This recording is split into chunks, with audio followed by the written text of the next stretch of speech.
আসসালামু আলাইকুম রহমতুল্লাহ বারকাতুহু। সুপ্রিয় শিক্ষার্থীরা, যে যেখানে বসে আজকের এই ভিডিও দেখছো, সবাইকে আমন্ত্রণ জানাচ্ছি স্কুল 71 এর পক্ষ থেকে। আমি হারুন অর রশিদ। সুপ্রিয় শিক্ষার্থীরা, আমরা তোমাদের নবম এবং দশম শ্রেণীর পদার্থ বইয়ের দ্বিতীয় অধ্যায় গতি চ্যাপ্টারের আমরা দ্বিতীয় লেকচারে আজকে আমরা দেখব আমাদের কত প্রকারের গতি আসতে পারে। আমি বোর্ডে লিখে দিয়েছি, এর মধ্যে আসতে পারে হলো রৈখিক গতি, আমাদের ঘূর্ণন গতি, চলন গতি, পর্যাবৃত্ত গতি, পর্যায় কাল এবং সরল সন্দিত স্পন্দন গতি। এই গতিগুলো যদি আমরা চিনতে পারি, তাহলে আমরা গতি নিয়ে যত কাজ করব সবগুলো বুঝতে আমাদের সুবিধা হবে। এজন্যই এগুলো আমাদের জানা খুব দরকার। আর তাছাড়াও সৃজনশীলের জ্ঞানমূলক প্রশ্নে অনেক সময় দেখবা যে এই গতিগুলো সংজ্ঞা চলে আসে। যেমন রৈখিক গতি কাকে বলে, চলন গতি কাকে বলে, ঘূর্ণন গতি কাকে বলে, পর্যাবৃত্ত গতি কাকে বলে, পর্যাবৃত্ত গতির প্রকারভেদ, পর্যায় কাল, সহজ সন্ধিত স্পন্দন গতি কাকে বলে, অথবা তাদের বৈশিষ্ট্যগুলো কি কি, এগুলো তোমাদের জানতে হবে। সুপ্রিয় শিক্ষার্থীরা, চলো যাই আজকের ক্লাসটা শুরু করি। আমরা গতি কত প্রকার এবং কি কি সেগুলো একটু বোঝার চেষ্টা করি। আমি প্রত্যেকটা গতি তোমাকে ছবি আঁকিয়ে তোমাকে বুঝিয়ে দিব। চলো যাই আজকে শুরু করি আমাদের গতির প্রকারভেদ। প্রথমে আমি বলবো তোমাকে 1 নাম্বার, রৈখিক গতি কাকে বলে। রৈখিক গতি কাকে বলে? সুপ্রিয় শিক্ষার্থীরা, যদি কোনো বস্তুর গতি সরল রেখা বরাবর হয় অথবা সরল রেখার উপর সীমাবদ্ধ থাকে। আমি আবারও বলছি, যদি কোনো বস্তুর গতি সরল রেখা বরাবর হয়, যেমন আমি তোমাকে উদাহরণ দিচ্ছি, যেমন ধরো আমি তোমাকে আঁকায় দিচ্ছি যে কোনো একটা বস্তুর গতি সরল রেখা বরাবর।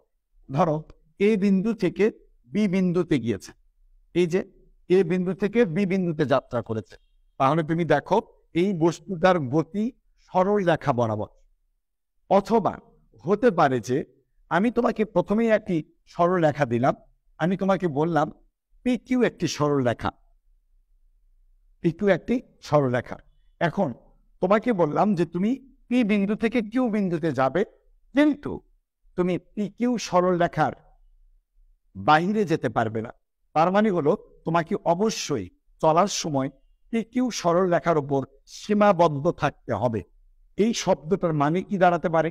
যেমন ধরো আমি তোমাকে বললাম যে পি বিন্দু থেকে তুমি কিউ বিন্দুতে যাও, এখন যাওয়ার সময় তুমি এইভাবে গেলা, এইভাবে এইভাবে এইভাবে গেলা, তাহলে তুমি বলো তো তুমি কি আসলে সরল রেখার উপর সীমাবদ্ধ আছো নাকি সরল রেখা থেকে বের হয়ে গেছো?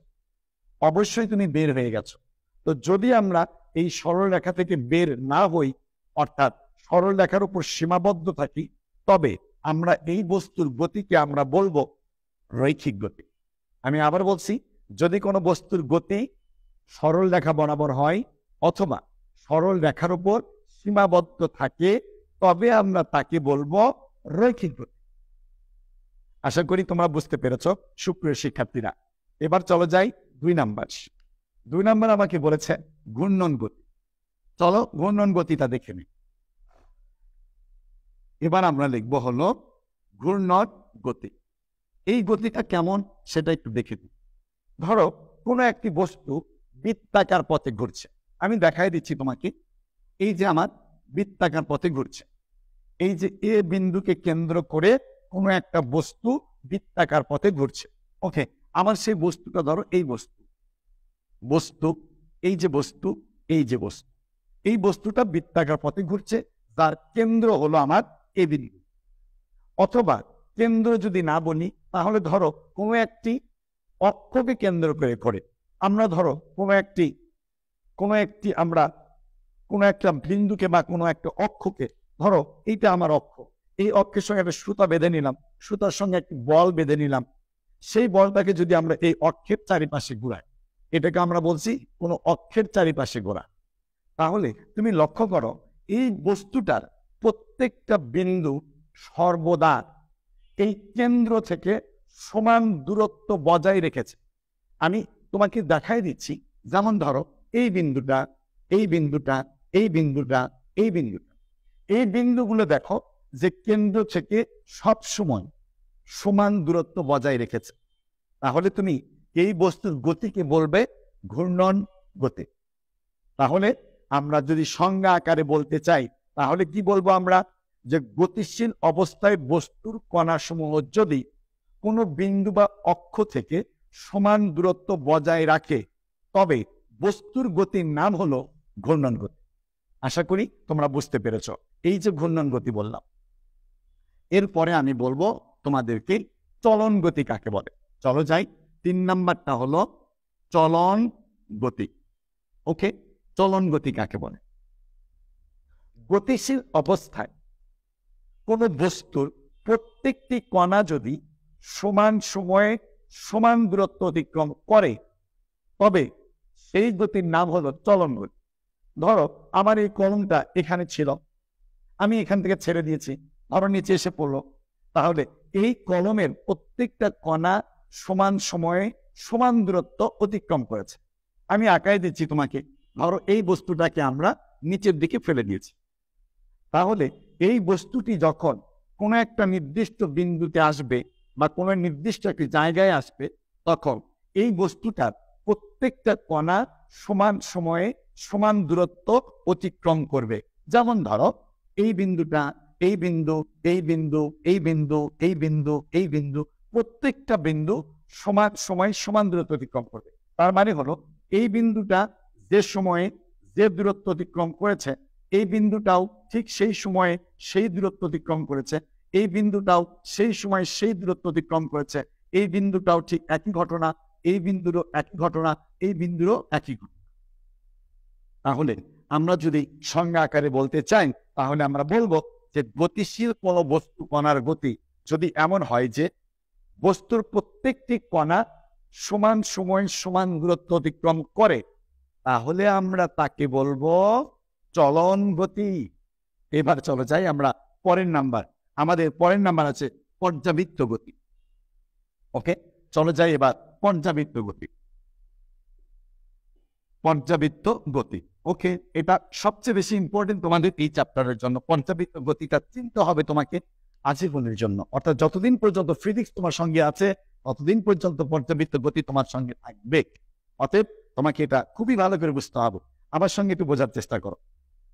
পর্যাবৃত্ত গতি, যদি কোনো বস্তু কণার গতি এমন হয় যে, যদি কোনো বস্তু কণার গতি এমন হয় যে গতিপথের কোনো নির্দিষ্ট বিন্দুকে নির্দিষ্ট সময় পর পর একই দিক থেকে অতিক্রম করে তবে বস্তু কণার গতিকে পর্যাবৃত্ত গতি বলে। আমি জানি তুমি কিচ্ছুই বুঝতে পারোনি, চলো যাই আমি বুঝিয়ে দিচ্ছি।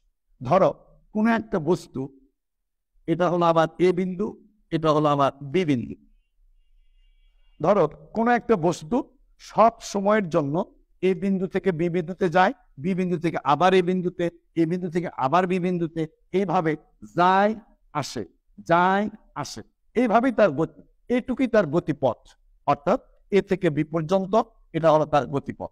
আমি ধরে নিচ্ছি এটা এ থেকে বি পর্যন্ত হলো তার গতিপথ। ওকে, এই যাবার গতিপথ হলো এ থেকে বি পর্যন্ত, এইভাবে যায় আর এইভাবে আসে। এখন এইটুকু গতিপথের মধ্যে যদি কোনো বিন্দুকে, আমি ধরে নিচ্ছি তুমি যে কোনো একটা বিন্দুকে তুমি ধরে নিতে পারো, তুমি ধরে নাও এটা একটা বিন্দু তোমার পি বিন্দু। এই পি বিন্দুকে সে নির্দিষ্ট সময় পর পর একই দিক থেকে অতিক্রম করবে। আমি দুটি শব্দ তোমার সামনে বলেছি, যায় আসে, যায় আসে। এবার আমি একটি শব্দকে বাদ দিব, একটি শব্দকে বাদ দিয়ে শুধু একটি শব্দ বলবো, যেমন ধরো যায়, যায়, যায়, যায়। তার মানে হলো সব সময়ের জন্য সে নির্দিষ্ট সময় পর পর একই দিক থেকে এই বিন্দুটাকে সে অতিক্রম করছে। আসলে আমরা জানি ও যদি না আসে তাহলে তো আর যায় নাই, ওকে আসতে হবে তবেই তো যেতে পারবে। এই যে আমি কোনো নির্দিষ্ট বিন্দুকে যদি নির্দিষ্ট সময় পর পর একই দিক থেকে অতিক্রম করি, একই দিক থেকে অতিক্রম করি, একই দিক থেকে অতিক্রম করি, তাহলে এই বস্তুর গতির নাম হলো পর্যাবৃত্ত গতি। তাহলে আমরা যদি সংজ্ঞা আকারে বলি তাহলে কি বলবো, যে গতিশীল কোনো বস্তু করার গতি যদি এমন হয় যে গতিপথের কোনো নির্দিষ্ট বিন্দুকে নির্দিষ্ট সময় পর পর একই দিক থেকে অতিক্রম করে, তবে বস্তু কণার গতিকে বলা হয় পর্যাবৃত্ত গতি। এটা যদি কেউ বোঝে তাহলে মনে থাকবে, আর যদি কেউ না বোঝে তাহলে মুখস্থি করার চেষ্টা করলে মুখস্থ থাকবে না। আমি আবার বলছি, গতিশীল কোনো বস্তু কণার গতি যদি এমন হয় যে গতিপথের কোনো নির্দিষ্ট বিন্দুকে নির্দিষ্ট সময় পর পর একই দিক থেকে অতিক্রম করে, একই দিক থেকে অতিক্রম করে, একই দিক থেকে অতিক্রম করে, তবে বস্তু কণার গতিকে বলা হয় পর্যাবৃত্ত গতি। তুমি জেনে খুশি হবে যে এই পর্যাবৃত্ত গতিটা 3 প্রকারের। আমি বলে দিচ্ছি তোমাকে, এই পর্যাবৃত্ত গতিটা হলো 3 প্রকার। 3 প্রকার বলে দিচ্ছি আমি, 3 প্রকার। তার মধ্যে 1 নম্বরটা হলো সরল রৈখিক গতি। সরল রৈখিক গতি, ওকে ফাইন। এখন দেখি আমরা সরল রৈখিক গতিটা কেমন। যেমন ধরো এইটা আবার সরল রৈখিক গতি। দেখো এই যে এই বিন্দু আর এই বিন্দু, এই যে যায় এই যে আসে, এটা ধরো পি বিন্দু, এটা কিউ বিন্দু। পি আর কিউ এর মধ্যে সে যায় আসে, যায় আসে, অবশ্যই পথটি সরল রৈখিক। এই জন্য আমরা একে বলছি সরল রৈখিক পর্যাবৃত্ত গতি। এটা হলো 1 নাম্বার। 2 নাম্বারটা কেমন হবে? এই যে আমি 2 নাম্বারটা লিখছি উপবৃত্তাকার। উপবৃত্তাকার। এখন উপবৃত্তাকারটা কেমন হবে? দেখো এই যে আমার উপবৃত্তাকার, এটা ধরো এ বিন্দু, এটা ধরো বি বিন্দু। তার মানে হলো যে এই যে যায় আসে, যায় আসে, এইভাবে উপবৃত্তাকার পথে যদি সে যায় আসে, যায় আসে, তবে আমরা তার নাম বলবো হলো উপবৃত্তাকার পর্যাবৃত্ত গতি। আর 3 নাম্বারটা, এটা অবশ্য তোমরা চেনো, এটা হলো আমার 3 নাম্বারটা হলো বৃত্তাকার। বৃত্তাকার, এটা অবশ্যই বৃত্তাকার পথেই ঘুরবে। ধরো এই বিন্দু থেকে যাত্রা শুরু করেছে, আবার সে এই বিন্দুতে ফিরে আসছে, আবার এই বিন্দু থেকে যায়, আবার এই বিন্দুতে আসে, যায় এই বিন্দুতে আসে, এই বিন্দু থেকে যায়, আবার এই বিন্দুতে আসে। তাহলে এটাকে আমরা বলবো বৃত্তাকার পর্যাবৃত্ত গতি। তাহলে পর্যাবৃত্ত গতি কয় প্রকার? পর্যাবৃত্ত গতি হলো 3 প্রকার। 1 নাম্বারটা সরল রৈখিক গতি, 2 নাম্বারটা উপবৃত্তাকার গতি, 3 নাম্বারটা বৃত্তাকার গতি। এই হলো আমার 3টা, এই হলো 3 প্রকারের আমার পর্যাবৃত্ত গতি। সুপ্রিয় শিক্ষার্থীরা, এবার চলো যাই নতুন একটা জিনিস শিখি, পর্যায়কাল কাকে বলে। পর্যায়কাল। সুপ্রিয় শিক্ষার্থীরা, পর্যায়কাল একটু কথা বলিনি। পর্যায়কাল, পর্যায়কাল কাকে বলে? ওকে ফলো, যে আমার পিছিয়ে আমার পর্যাবৃত্ত গতি সম্পন্ন কোন কণার একটি পূর্ণ পর্যায় সম্পূর্ণ করতে যে সময় লাগে। পর্যাবৃত্ত গতি সম্পন্ন কোন কণার একটি পূর্ণ স্পন্দন বা একটি পূর্ণ পর্যায় সম্পূর্ণ করতে যে সময় লাগে তার নাম হলো পর্যায়কাল। এখন আমি দেখাই দিচ্ছি তোমাকে একটি পূর্ণ পর্যায় কি জিনিস, এটা একটু শিখতে হবে তো, তাই না? এই যে যেমন ধরো এ থেকে গেল, আবার এতে ফিরে আসলো, এটাকে বলা হয় একটা পূর্ণ স্পন্দন। যাওয়া এবং আসা এই মিলে হয় একটি পূর্ণ স্পন্দন। যাওয়া এবং আসা এই মিলে হয় একটা পূর্ণ স্পন্দন। যাওয়া এবং ওই বিন্দুতে ফিরে আসা এর নাম হয় একটি পূর্ণ স্পন্দন। এই একটি পূর্ণ স্পন্দন সম্পূর্ণ করতে যে সময় লাগে তার নাম হলো পর্যায়কাল। তার মানে আমি পর্যায়কাল বলি আর কাল বলি, আসলে ওটা সময়। আসলে ওটা কি? আসলে ওটা সময়। তাহলে পর্যায়কাল হলো আসলে সময়। কোন সময়? একটা পর্যায় সম্পূর্ণ করতে যে সময় লাগে তার নাম হলো পর্যায়কাল। এরপর চলো আমরা এখন দেখি আমাদের স্পন্দন গতি কাকে বলে। এখান থেকে একটি নতুন সংজ্ঞা আসবে, তার নাম হলো স্পন্দন। স্পন্দন গতি। আচ্ছা এসো, স্পন্দন গতিটা কি জিনিস একটু দেখে। একদিনই সোজা যদি তুমি মনোযোগ দিয়ে শোনো। যেমন ধরো পর্যাবৃত্ত গতিসম্পন্ন কোনো কণা যদি তার পর্যায় কালের অর্ধেক সময় একদিকে এবং বাকি অর্ধেক সময় তার বিপরীত দিক থেকে ফিরে আসে, তবে তাকে বলা হয় স্পন্দন গতি। যেমন আমি উদাহরণ দিচ্ছি তোমাকে, একটি পর্যাবৃত্ত গতি সম্পূর্ণ কোনো কণার পর্যায় কাল ধরলাম 6 সেকেন্ড, 6 সেকেন্ড। তার মানে সে যদি 3 সেকেন্ড ধরে যায়, 3 সেকেন্ড ধরে যায়, আর যদি সে 3 সেকেন্ড ধরে ফিরে আসে, তাহলে এই বিন্দু থেকে বি বিন্দুতে যাবে 3 সেকেন্ড এবং আসবে 3 সেকেন্ড, তাহলে সব মিলে তার পর্যায় কাল হলো 6 সেকেন্ড। তাহলে আমি যে সংজ্ঞাটা বলেছি সেটা তুমি এখন মিলাই নিতে পারো যে পর্যায়কাল কত ছিল? 6 সেকেন্ড। তাহলে পর্যায়কালের অর্ধেক সময় একদিকে এবং বাকি অর্ধেক সময় তার বিপরীত দিক থেকে যদি ফিরে আসে, দেখো 3 সেকেন্ড ধরে গিয়েছে, আবার 3 সেকেন্ড ধরে বিপরীত দিক থেকে ফিরে এসেছে, এই জন্য এই গতির নাম বলবো আমরা স্পন্দন গতি। এই গতির নাম কি বলবো? স্পন্দন গতি। তাহলে পর্যাবৃত্ত গতির ক্ষেত্রে যদি কোনো ক্ষেত্রে তার পর্যায়কালের অর্ধেক সময় একদিকে যায় আর বাকি অর্ধেক সময় বিপরীত দিক থেকে ফিরে আসে, তবে আমরা তাকে বলবো স্পন্দন গতি। যেমন ধরো এই যে গেল ধরো 4 সেকেন্ডে এবং এখান থেকে এই দিকে ফিরে আসলো 4 সেকেন্ডে, তাহলে তুমি বলো এর পর্যায়কাল কত? 8 সেকেন্ড। 8 সেকেন্ডের 4 সেকেন্ড ধরে যায় আর 4 সেকেন্ড ধরে ফিরে আসে, তবে এর নাম কি বলবা তুমি? অবশ্যই স্পন্দন গতি বলবা। আবার যদি একটু ব্যতিক্রম, একটু আলোচনা না করলে তুমি আবার ক্লিয়ার হবে না, আমি একটু ব্যতিক্রম কথা বলি। যেমন ধরো একটি বস্তু যায় এদিকে 3 সেকেন্ডে এবং ফিরে আসে 5 সেকেন্ডে, তাহলে এটাকে তুমি কি বলবা? যায় হলো 3 সেকেন্ডে আর ফিরে আসে হলো 5 সেকেন্ডে, এর পর্যায়কাল কত? 8 সেকেন্ড, 8 সেকেন্ড। 8 সেকেন্ড পর্যায়কাল, কিন্তু 3 সেকেন্ড ধরে যায় আর 5 সেকেন্ড ধরে ফিরে আসে, তবে এটাকে তুমি পর্যাবৃত্ত গতি বলতে পারবে, কিন্তু স্পন্দন গতি বলতে পারবে না। স্পন্দন গতি হতে গেলে অবশ্যই তার পর্যায়কালের অর্ধেক সময় যেতে হবে এবং অর্ধেক সময় ফিরে আসতে হবে। যদি হয় তাহলে তুমি তাকে বলতে পারবে স্পন্দন গতি।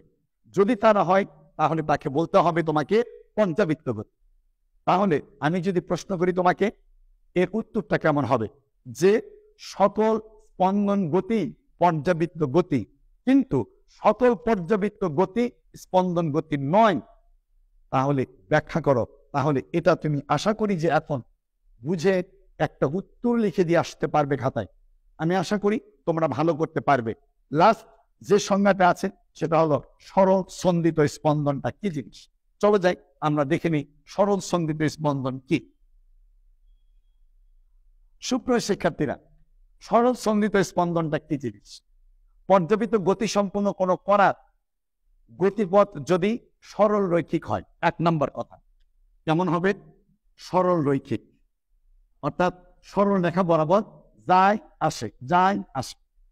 এবং ত্বরণ যদি সাম্যাবস্থা হতে সরণের সমানুপাতিক হয়, ত্বরণ যদি সাম্যাবস্থা হতে সরণের সমানুপাতিক হয়, সেটা আবার কি জিনিস? দেখো, আমি একটা স্প্রিং নিচ্ছি, ধরো এটা হলো আমার স্প্রিং। এই স্প্রিংটাকে আমি টান দিয়ে যদি ছেড়ে দিই তাহলে এর গতিপথ হবে সরল রৈখিক। এই যে যায় আসে, যায় আসে, যায় আসে। ধরো আমি এবার এই পর্যন্ত নিয়ে আসলাম স্প্রিংটাকে, তার মানে এইটুকু সরণ ঘটাইছি আমি, এটা হলো তার সাম্য অবস্থা। সাম্য অবস্থা থেকে এই পর্যন্ত সরণ ঘটিয়েছি। তাহলে যদি আমি এই পর্যন্ত সরণ ঘটাই তাহলে তার বেগ পাবো, তার ত্বরণ পাবো। আবার যদি আমি এটা এই পর্যন্ত নিয়ে যাই তাহলে আমার সরণ হবে এইটুকু। তাহলে সাম্য অবস্থা থেকে সরণ ছিল কম, সাম্য অবস্থা হতে সরণ ছিল বেশি। তাহলে যখন সরণ কম ছিল তখন তার বেগ কম ছিল, তখন তার ত্বরণ কম ছিল। যখন সাম্য অবস্থা হতে সরণ বেশি হয়েছে তখন তার বেগ বেশি হবে, ত্বরণ বেশি হবে। তাহলে তুমি এবার চিন্তা করে বলো যে সরণ যদি কম হয় ত্বরণও কম হয়, সরণ যদি বেশি হয় ত্বরণটাও বেশি হয়, এই সম্পর্কের নাম কি? এই সম্পর্কের নাম হলো সমানুপাতিক সম্পর্ক। আর এজন্যই আমরা বলেছি যে ত্বরণ সাম্যাবস্থা হতে সরণের সমানুপাতিক, এবং দিক যদি সর্বদা সাম্যাবস্থার দিকে হয়, তুমি যেখানেই নিয়ে যাও, স্প্রিং আসতে চাই সাম্যাবস্থার দিকে, স্প্রিং আসতে চাই সাম্যাবস্থার দিকে, যেখানেই যাক আসতে চাই সাম্যাবস্থার দিকে। এজন্য আমি 3টি কথা বলেছি। নাম্বার 1, পর্যাবৃত্ত গতিসম্পন্ন কোন কণার গতিপথ যদি সরল রৈখিক হয়। নাম্বার 2, ত্বরণ সাম্যাবস্থা হতে সরণের সমানুপাতিক হয়। 3, দিক যদি সর্বদা সাম্যাবস্থার দিকে হয় তবে তাকে বলা হয় সরল সন্দিত স্পন্দন। সরল সন্দিত স্পন্দন। এই সরল সন্দিত স্পন্দনের বৈশিষ্ট্য আছে 5টি। আমি একবারে বলে দিচ্ছি তোমাকে। নাম্বার 1, এটি একটি পর্যাবৃত্ত গতি। নাম্বার 2, এটি একটি সরল রৈখিক গতি। নাম্বার 3, এটি একটি স্পন্দন গতি।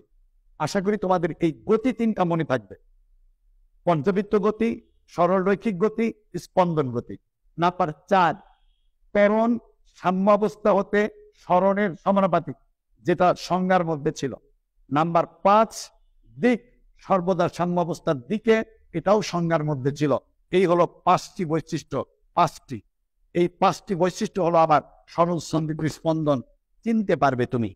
সুপ্রিয় শিক্ষার্থীরা, আগামী ক্লাসে এই চ্যাপ্টারের রাশি নিয়ে কথা হবে, যেটা তোমাদের জন্য খুব বেশি জরুরি। আশা করি তোমরা ভালো থাকবে এই প্রত্যাশায় আজকের মতো বিদায় নিচ্ছি। আল্লাহ হাফেজ।